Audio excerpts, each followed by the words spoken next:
एक सच्चाई आपको बिल्कुल झकझोर के रख देगी।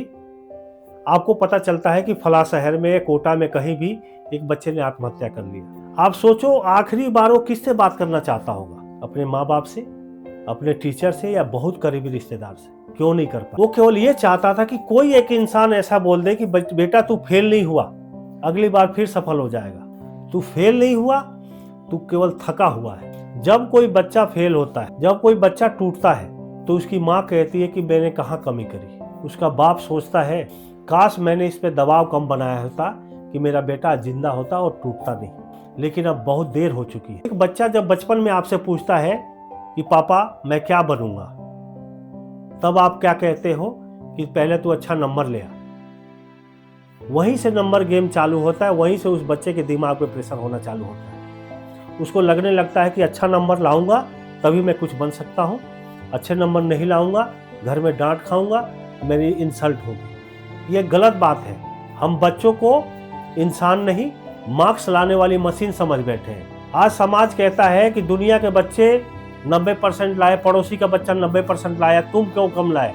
उसी दिन बच्चा अपने को दोषी मान लेता है। धीरे धीरे बच्चे का आत्मविश्वास टूटता है और अपने को हार जाता है और उसकी मुस्कान गायब हो जाती है। और कुछ बच्चे तो ऐसे हैं जो दबाव में टूट जाते हैं।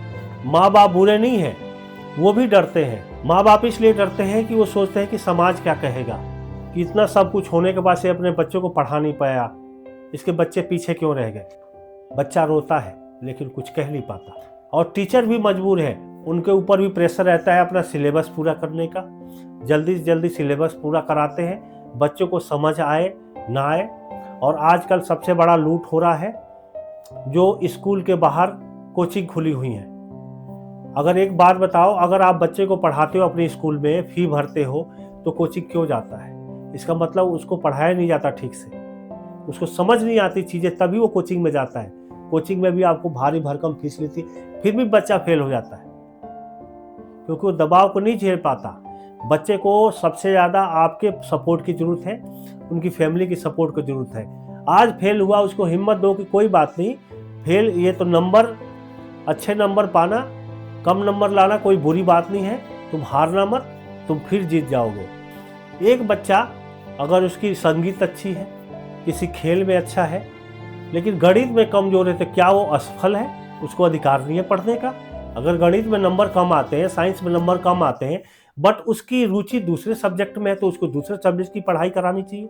संगीत आता है तो संगीत की तरफ पढ़ाना चाहिए, स्पोर्ट्स चुनता है तो स्पोर्ट्स पढ़ाना चाहिए उसको। आज एक से एक खिलाड़ी है, महेंद्र सिंह धोनी ले लें, आप विराट कोहली ले लें, सचिन ले लें, बहुत तरीके जो कम पढ़े लिखे होके भी वो आज कहाँ पहुंचे हुए हैं। तो पढ़ाई कोई जरूरी नहीं है कि पढ़ने वाला आदमी तेज होगा, आगे बढ़ेगा। जो अपने जिस फील्ड में वो जाना चाहता है उसको उस फील्ड में जाना चाहिए। आपका बच्चा अगर कम नंबर लाता है तो कभी भी अपने बच्चे पे प्रेशर ना पड़े। आप अपने बच्चे से पूछें कि क्या तू खुश है। उस बच्चे को खुद ही एनालाइज हो जाएगा कि मैं कैसे खुश हो सकता हूँ अगर कम नंबर लाया हूँ। वो मेहनत ज़्यादा करेगा। आप अगर उसको डांटोगे तो टूट जाएगा और फिर आगे चल के गलत डिसीजन लेता है। आओ हम एक ऐसी शिक्षा व्यवस्था बनाएं जिसमें बच्चे डरे नहीं, सवाल पूछ सके और आगे बढ़ सके, और जिस सब्जेक्ट में रुचि रखे उनकी पढ़ाई कराया जाए। ज़बरदस्ती सिलेबस ना पढ़ाया जाए जो सब्जेक्ट उसको आता ही नहीं। जिस सब्जेक्ट में कमज़ोर है, उस पर ज़्यादा ध्यान दिया जाए, उसकी रुचि जिसमें ज़्यादा है उस सब्जेक्ट को ज़्यादा पढ़ाया जाए। उसको अंकों से देश नहीं बनता, नंबर से देश नहीं बनता, एक अच्छे इंसान से बनता है। एक स्वस्थ बच्चा अगर उसकी फैमिली का सपोर्ट उसको मिलता है, क्योंकि जिस परिवार का बच्चा अगर सुसाइड कर लेता है, प्रेशर में आके गलत कदम उठाता है, उस परिवार पे क्या बीतती होगी। आप लोग इस दर्द को महसूस करिए और अपने बच्चों पे प्यार से पढ़ाएं, उन पे इतना प्रेशर मत करें कि बिल्कुल वो कोई गलत डिसीजन ले। नमस्कार, धन्यवाद।